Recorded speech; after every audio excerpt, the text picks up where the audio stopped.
केंद्रीय मंत्रिमंडल के मेरे सहयोगी श्रीमती निर्मला सीतारमण जी,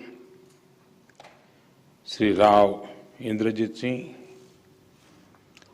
पंकज चौधरी जी, श्री भागत कृष्णराव कराड जी, अन्य सभी महानुभाव, देवी और सज्जनों,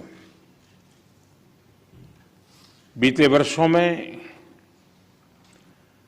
मिनिस्ट्री ऑफ फाइनेंस और मिनिस्ट्री ऑफ कॉरपोरेट अफेयर्स उन्होंने अपने कार्य के द्वारा सही समय पर सही निर्णयों के द्वारा अपनी एक लीगेसी बनाई है, एक बेहतरीन सफर तय किया है। आप सभी इस विरासत का हिस्सा हैं। देश के सामान्य जन के जीवन को आसान बनाना हो या फिर देश की अर्थव्यवस्था को सशक्त करना हो, बीते 75 वर्षों में अनेक साथियों ने बहुत बड़ा कंट्रीब्यूशन किया है। ये आइकॉनिक वीक ऐसे हर साथी को, अतीत के ऐसे हर प्रयास को जीवंत करने का अवसर है। आजादी के अमृत काल में हम अपने इस अतीत से प्रेरित होकर अपने प्रयासों को और बेहतर कर सकें, ये इस दिशा में बहुत अच्छा कदम है। आज यहां रुपये की गौरवशाली यात्रा को भी दिखाया गया। इस सफर से परिचित कराने वाली डिजिटल प्रदर्शनी भी शुरू हुई और आजादी के अमृत महोत्सव के लिए समर्पित नए सिक्के भी जारी किए गए। ये नए सिक्के देश के लोगों को निरंतर अमृत काल के लक्ष्य याद दिलाएंगे, उन्हें राष्ट्र के विकास में योगदान के लिए प्रेरित करेंगे। अगले एक हफ्ते में अनेक कार्यक्रम आपके विभाग के द्वारा होने वाले हैं। इस अमृत कार्य से जुड़े सभी विभागों को, आपकी हर छोटी मोटी इकाई को मैं बहुत बहुत शुभकामनाएं देता हूं। साथियों, आजादी का यह अमृत महोत्सव सिर्फ 75 वर्षों का उत्सव मात्र नहीं है, बल्कि आजादी के हमारे नायक नायिकाओं ने आजाद भारत के लिए जो सपने देखे थे,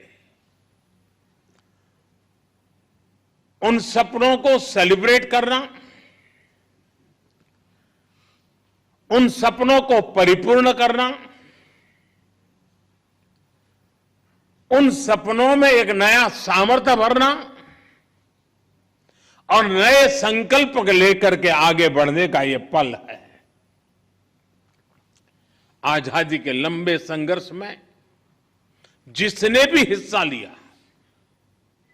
उसने इस आंदोलन में एक अलग डायमेंशन को जोड़ा, उसकी ऊर्जा बढ़ाई।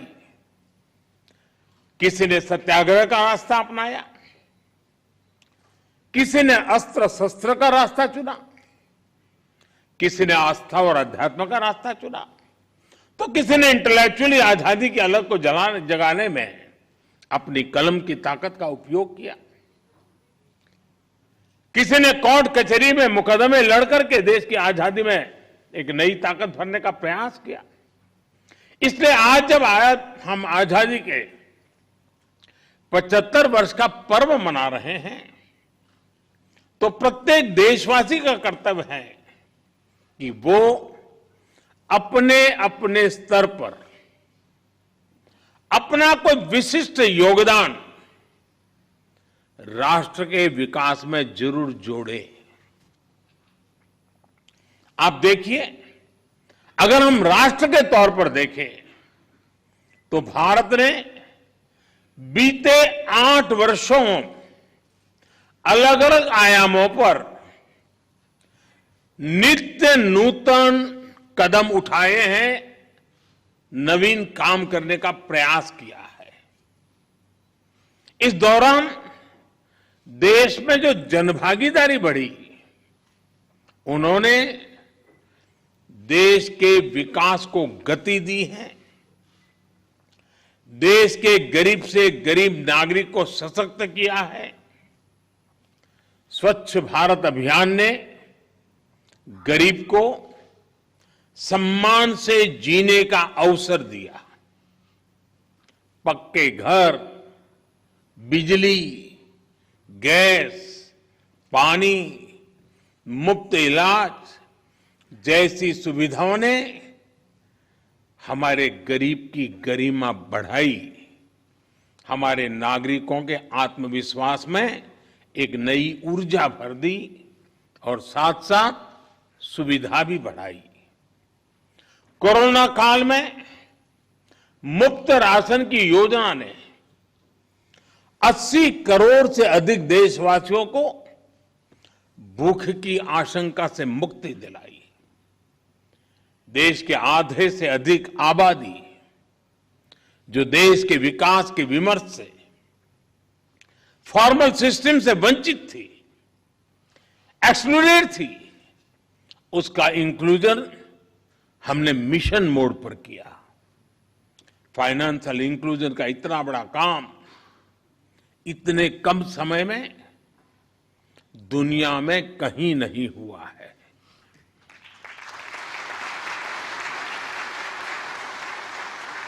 और सबसे बड़ी बात,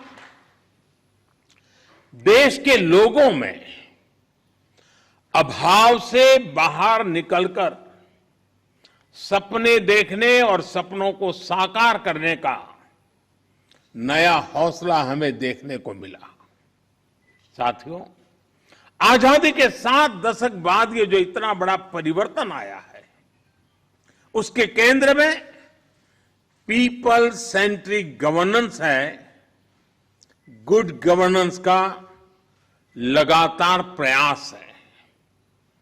एक समय था जब हमारे देश में नीतियों और निर्णय गवर्नमेंट सेंट्रिक होते थे, यानी किसी योजना के शुरू होने के बाद ये लोगों की जिम्मेदारी थी कि वो सरकार तक पहुंचकर उसका लाभ उठाएं।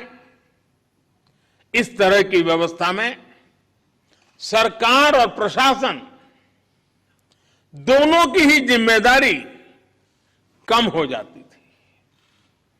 अब जैसे किसी गरीब छात्र को पढ़ाई के लिए आर्थिक मदद की जरूरत होती थी, तो पहले वो अपने परिवार, अपने रिश्तेदारों या फिर दोस्तों से मदद लेने के लिए मजबूर था।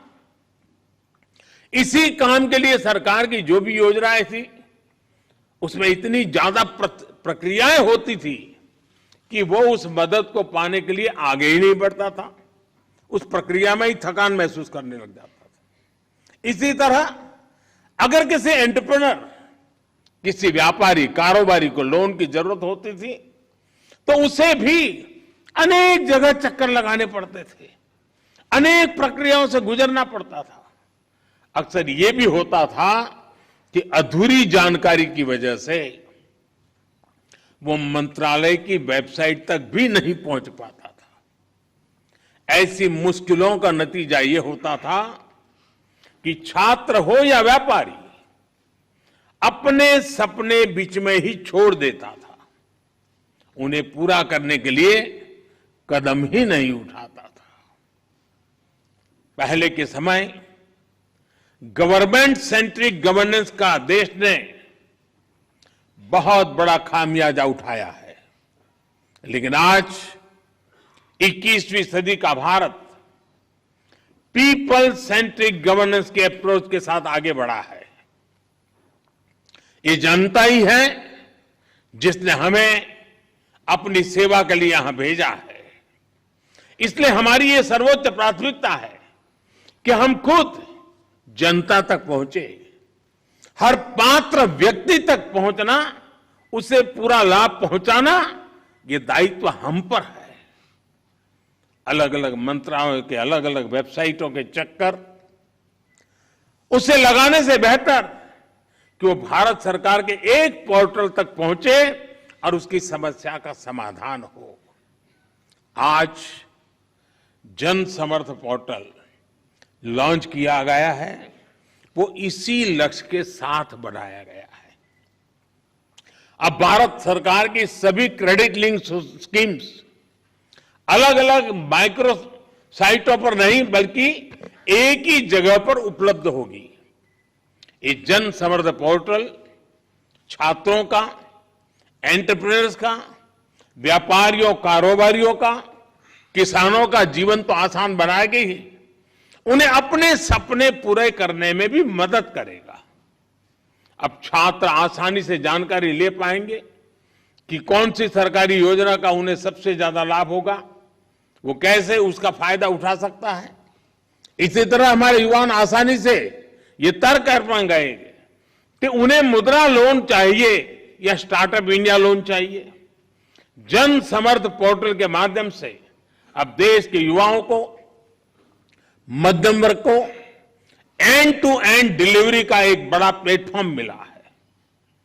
और जब लोन लेने में आसानी होगी, कम से कम प्रक्रियाएं होगी, तो यह भी स्वाभाविक है कि ज्यादा से ज्यादा लोग लोन लेने के लिए आगे आएंगे। ये पोर्टल स्वरोजगार को बढ़ाने में, सरकार की योजनाओं को सभी लाभार्थियों तक ले जाने में अहम भूमिका निभाने वाला है। मैं जन समर्थ पोर्टल के लिए देश के युवाओं को विशेष रूप से बधाई देता हूं। आज यहां इस कार्यक्रम में बैंकिंग सेक्टर के दिग्गज भी मौजूद हैं। मेरा उनसे आग्रह है कि सारे बैंकर्स भी जन समर्थ पोर्टल को सफल बनाने के लिए, युवाओं को लोन मिलना आसान बनाने के लिए अपनी भागीदारी ज्यादा से ज्यादा बढ़ाएं। साथियों, कोई भी सुधार हो, रिफॉर्म हो, अगर उसका लक्ष्य स्पष्ट है, उसके इंप्लीमेंटेशन को लेकर गंभीरता है, तो उसके अच्छे नतीजे भी आना तय है। बीते 8 वर्षों में देश ने जो रिफॉर्म किए हैं, उनमें बड़ी प्राथमिकता इस बात की को भी दी गई है कि हमारे देश के युवाओं को अपना सामर्थ्य दिखाने का पूरा मौका मिले। हमारे युवा अपनी मनचाही कंपनी आसानी से खोल पाए, वो अपने एंटरप्राइज आसानी से बन पाए, उन्हें आसानी से चला पाए, इस ओर जोर दिया गया है। इसलिए 30,000 से ज्यादा कंप्लायंसेस को कम करके 1,500 से ज्यादा कानूनों को समाप्त करके कंपनीज एक्ट के अनेक प्रावधानों को डीक्रिमिनलाइज करके हमने सुनिश्चित किया है कि भारत की कंपनियां न सिर्फ आगे बढ़े बल्कि नई ऊंचाई को प्राप्त करें। साथियों, रिफॉर्म्स यानी सुधार के साथ ही हमने जिस बात पर फोकस किया है वो है सरलीकरण, सिंप्लीफिकेशन। केंद्र और राज्य के अनेक टैक्सों के जाल की जगह अब जीएसटी ने ले ली है और इस सिंप्लीफिकेशन का नतीजा भी देश देख रहा है। अब हर महीने जीएसटी कलेक्शन 1 लाख करोड़ से रुपए के पार जाना सामान्य बात हो गई है। ईपीएफओ रजिस्ट्रेशन की संख्या में भी हम लगातार बढ़ोतरी देख रहे हैं। सुधार, सरलीकरण से आगे बढ़कर अब हम सुगम व्यवस्था का निर्माण कर रहे हैं। जेम पोर्टल की वजह से एंटरप्रेन्योर्स और एंटरप्राइज के लिए सरकार के अपना प्रोडक्ट बेचना बहुत आसान हो गया है। इसमें भी खरीद का आंकड़ा 1 लाख करोड़ को पार कर रहा है। आज देश में निवेश करने के लिए कहां कहां संभावनाएं हैं, वो जानकारी इन्वेस्ट इंडिया पोर्टल के माध्यम से आसानी से उपलब्ध है। आज अनेक तरह की क्लियरेंसेस के लिए सिंगल विंडो क्लियरेंस पोर्टल है। इसी कड़ी में ये जनसंपर्क पोर्टल भी देश के युवाओं, देश के स्टार्टअप्स को बहुत मदद करने वाला है।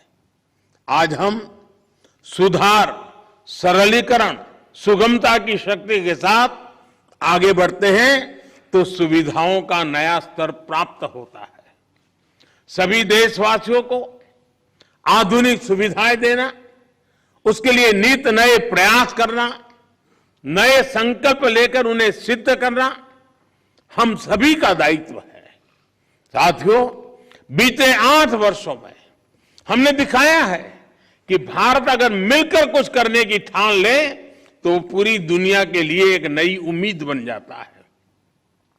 आज दुनिया सिर्फ एक बड़े कंज्यूमर मार्केट के रूप में ही नहीं, बल्कि एक समर्थ game changer, creative, innovative ecosystem के रूप में आशा और अपेक्षाओं से हमारी तरफ आज दुनिया देख रही है।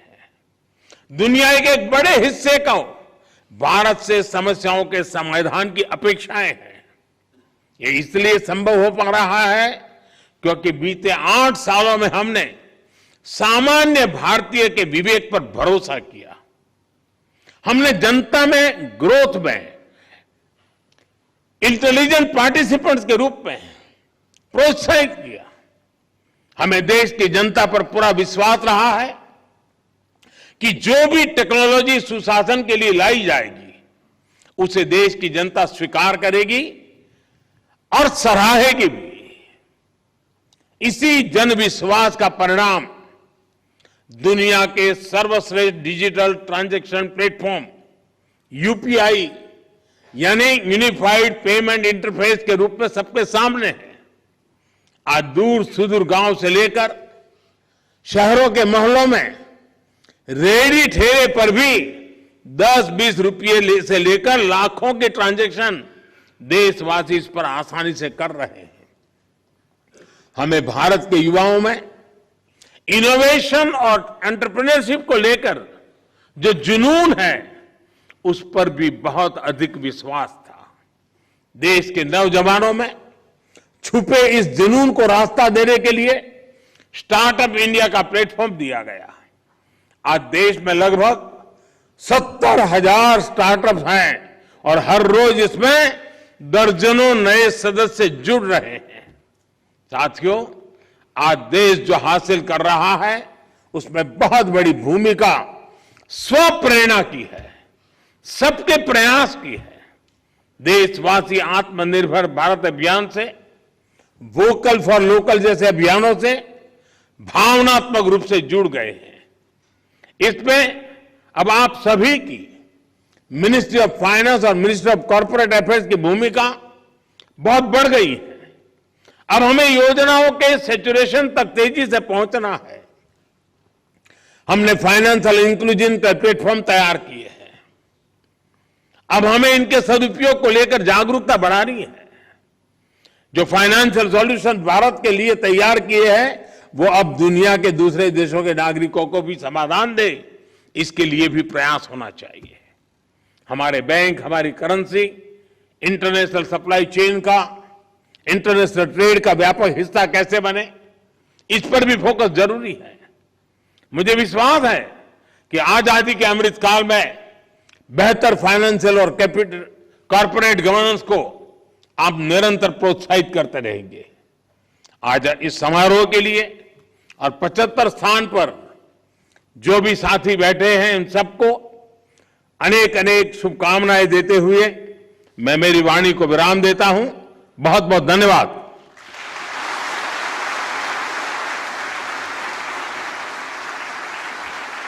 हमारे साथ जुड़े रहने के लिए देखते रहिए देश रोजाना का YouTube चैनल।